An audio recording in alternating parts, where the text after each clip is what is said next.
A pesquisa científica avança e novos estudos abordam uma alimentação mais saudável a partir de plantas muito comuns, mas que não são muito conhecidas. Curioso, né? Elas são as punks. Você conhece? Se não, veja na reportagem. Elas são pouco conhecidas, as punks, plantas alimentícias não convencionais. O termo já diz tudo, são plantas espontâneas, comestíveis e que não têm produção industrial. No Brasil, existem cerca de 10 mil espécies descritas pela ciência. Plantas que são utilizadas para fins alimentícios e medicinais e que variam de região para região. O que é não convencional para você e o que é não convencional para mim? O termo está muito relacionado à cultura de determinadas regiões, né? Como a gente estava conversando, o pinhão aqui é uma planta muito comum. A gente espera a época do pinhão, está preparado para consumir o pinhão em determinada época do ano e é muito comum em vários pratos e de vários preparos.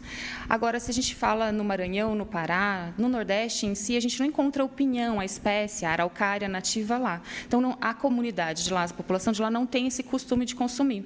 Porém, lá eles têm outras espécies vegetais que não ocorrem aqui, como, por exemplo, o jambu, o próprio açaí, que veio para cá depois de muitos anos, mas lá é consumido de uma maneira completamente diferente, né? As punk, elas trazem muito isso também, essas lembranças do passado, que você às vezes consumiu uma determinada espécie, depois você parou de comer alguma coisa, ou quando você era criança, ia lá no jardim, catava um trevinho, aquela azedinha e comia, né? Isso também acaba sendo, essa espécie também acaba sendo uma punk.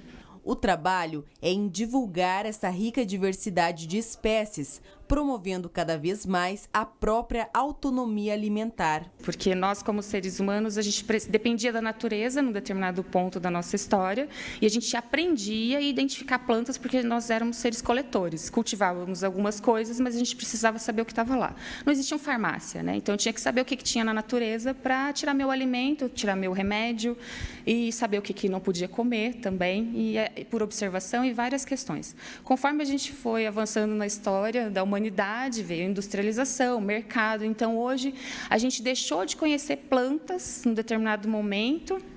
Muitas pessoas não conhecem, nunca nem veem as plantas no caminho que percorrem todo dia, né, no seu dia a dia.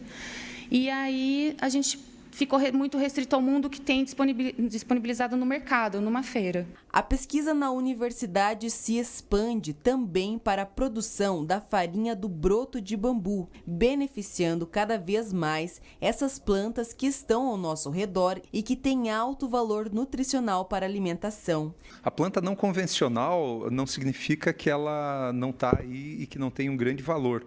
Pelo contrário, o bambu, por exemplo, é uma grande saída e uma segurança alimentar para a população, porque é um material disponível que pode produzir muito amido, inclusive com plantas de 2 anos já de crescimento. Então, esse amido é um amido diferenciado, é uma fibra diferenciada, é um alimento que traz saúde.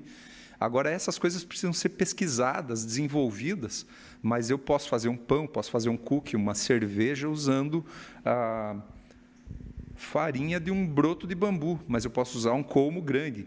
Então, isso daqui é não convencional para a gente, aqui da região sul, por exemplo, porque a gente não conhece muito o bambu, mas um pessoal de cultura oriental, chinês, japonês, no caso do bambu, baixo teor de gordura, isso é bem importante. O outro é alto teor de fibra e um amido diferenciado que, quando eu faço um pão, como esse que a gente fez aqui, quando eu faço um pão de bambu, se eu comer um pouquinho desse pão, sacia mais do que se eu comer um pão com farinha branca.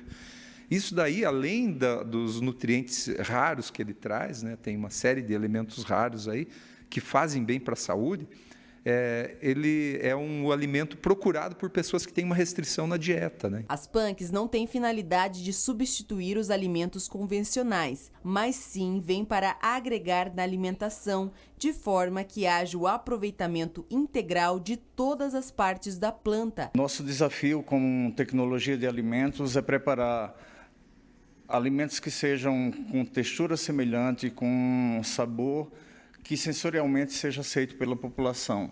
Então, nós obtivemos aqui a farinha de bambu, estudamos toda a cinética de secagem, para que torne dados científicos necessários para a universidade, mas que sua aplicação venha à produção de produtos de planificação, como alguns que estão sendo inicialmente desenvolvidos na universidade. E o desafio nosso é exatamente quantidade que seja necessária para que obtenhamos um produto com qualidade sensorial e nutricional. O que mais chama a atenção é a propriedade medicinal que essas plantas apresentam.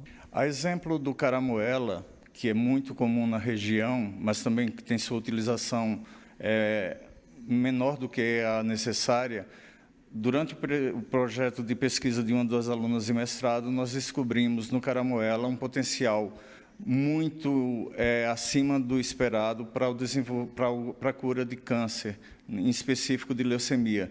Então, nós fizemos os extratos dessa planta, encaminhamos para outras universidades, como Unicamp e USP, e lá foi feito o teste in vitro, e se mostrou esse potencial para a cura de uma doença tão complexa quanto o câncer, no caso, a leucemia em específico.